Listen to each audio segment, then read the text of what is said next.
जो कि एक कम उम्र घोड़ा था जिसने सर्कस की दुनिया में आंख खोली। मगर इसे सर्कस पसंद नहीं था, इसे आजाद रहना पसंद था। उसकी माँ चाहती थी कि जो कि सर्कस के करतब सीखने में दिलचस्पी ले।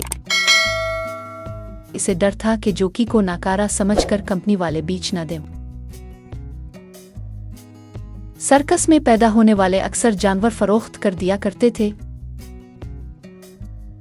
जोकी की माँ का ख्याल था कि अगर वो करतब सीखकर अपनी इफादियत जाहिर कर दे तो वो सर्कस की दुनिया का मुस्तकिल हिस्सा बनकर मेरे पास रह सकता है। आज भी मास्टर ने जोकी को करतब सिखाने की कोशिश की तो इसने दिलचस्पी नहीं ली, जिससे मास्टर बहुत मायूस हुआ था। जोकी की माँ मालिकों के इशारे समझती थी, अगर जोकी यही रविश बरकरार रही तो वो मालिकों की नज़र में नाकारा बन सकता है। इसने सोचा, मैंने आज तक जोकी के साथ सख्ती की है, अब इसे प्यार से समझाऊंगी। जोकी एक कम उम्र और खूबसूरत घोड़ा था। सर्कस में आने वाले बच्चे इसे बहुत पसंद करते थे।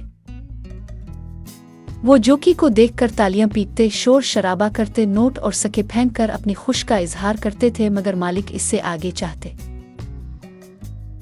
थे। जोकी अगर मजीद कुछ मिजाहिया तमाशे करता, अकरतब दिखाता तो बच्चों के जरिए सर्कस की मशहूरी बढ़ सकती थी। जोकी अपने वालिदैन का फर्माबरदार था। माँ जब इसके सामने रोने लगी तो इसने वादा कर लिया कि वो अब करतब सीखेगा, हुनर हासिल करेगा और इसी फिल्म में माहिर होने की कोशिश करेगा। अगले दिन मश्क के बाद जोकी को मास्टर ने सीढ़ी पर चढ़ने का इशारा किया तो वो इत्मीनान से सीढ़ी पर चढ़ गया और उसने अपना तवाजुन भी बरकरार रखा। ये देखकर मास्टर बहुत खुश हुआ। अब इसने जरा ऊंची सीढ़ी रखी तो जोकी इस पर भी चढ़ गया।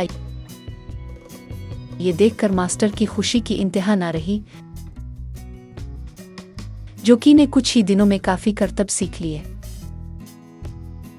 इसके कमालात तमाशाइयों ने देखे तो बहुत पसंद किए। लोग पहले से ज्यादा तादाद में आने लगे। जोकी की माँ बहुत खुश थी, उसका बेटा बहुत बहादुर और होनहार था। अब दोनों मिलकर मैदान में उतरती थे। आखिर सर्कस तमाम हुआ और कंपनी वालों ने दूसरे शहर जाने के लिए तैयारी शुरू कर दी।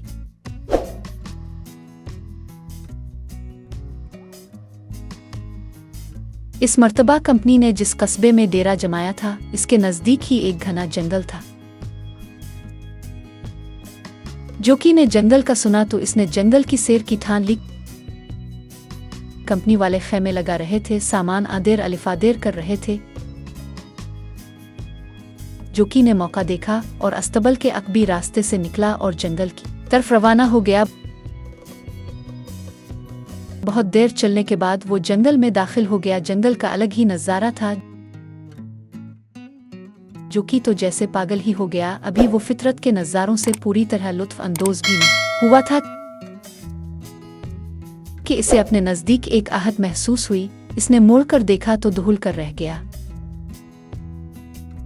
कुछ ही फासले पर एक शेर इस पर नजरें जमाए हमले के लिए पैर तोल रहा था। जैसे ही शेर को एहसास हुआ कि जोकी ने इसे देख लिया है, इसने एक जस्त भरी और खतरनाक अंदाज से जोकी की तरफ बढ़ा। खतरे को भांप कर जोकी पहले ही चूकना हो गया था। इसने भी दूसरे लम्हे मुखालिफ समत में छलांग लगाई और तेजी से दौड़ा। मगर शेर लम्हों में इसके करीब पहुंच गया और उसने रफ्तार तेज की। जोकी ने खुद को बचाया और सामने आने वाले दरख्त पर चढ़ता चला गया। इसने दो शाखों के दरमियान खुद को मुतवाजिन किया। एक शाख चरचराई। जोकी ने अपना वजन दूसरी शाख पर मुंतकिल किया और शाखों पर मजबूती से पांव फंसा लिए। नीचे खड़ा शेर फटी फटी नजरों से दरख्त पर चढ़े जोकी को देख रहा था कि कैसे एक घोड़ा दरख्त पर चढ़ सकता है। आखिर इसने अपना सर झटका और खौफनाक अंदाज में धाड़ा। जोकी लरस कर रह गया, मगर इसने अपने ओसान खता नहीं होने दिए। शेर दरख्त के गिर्द चक्कर लगाने लगा और फिर नीचे आकर बैठ गया। जोकी समझ गया कि वो इसका शिकार किए बगैर नहीं जाएगा। आज इसे एहसास हो गया था कि अपना घर ही सबसे महफूज जगह होती है और बाहर की दुनिया में कदम कदम पर खतरात मौजूद होते हैं। शेर को उम्मीद थी कि भूख और प्यास से बेचैन होकर वो जरूर नीचे आतरेगा। उधर जोकी की दुआएं रंग लाने लगे। मौसम बदलने लगा, सियाह बादल छा गए और फिर बारिश शुरू हो गई। जोकी ने खुदा का शुक्र अदा किया और बारिश के पानी से प्यास बुझाई और दरख्त के पत्ते खाने लगा। शेर ने ये मंजर देखा तो बड़ा मायूस हुआ। बारिश की वजह से वो खासा भीग चुका था। इस ने जोकी पर हसरत भरी नजर डाली और मेरे कदमों से एक तरफ रवाना हो गया। जोकी ने थोड़ी देर इंतजार किया, दरख्त के ऊपर से दूर दूर तक जायजा लिया और दरख्त से नीचे आतर आया और आतरती ही इसने दौड़ लगा दी और इस वक्त तक ना रुका जब तक वो कंपनी वालों के पास ना पहुंच गया। सब इसके मिलने पर खुश थे और जोकी फूली हुई सांसों के साथ सोच रहा था कि अच्छा हुआ इसने अपनी माँ की बात मानकर हुनर सीख लिया और इसी की बदौलत जान बच गई। बुजुर्ग सच ही कहते हैं, हुनर कभी ना कभी जरूर काम आता है।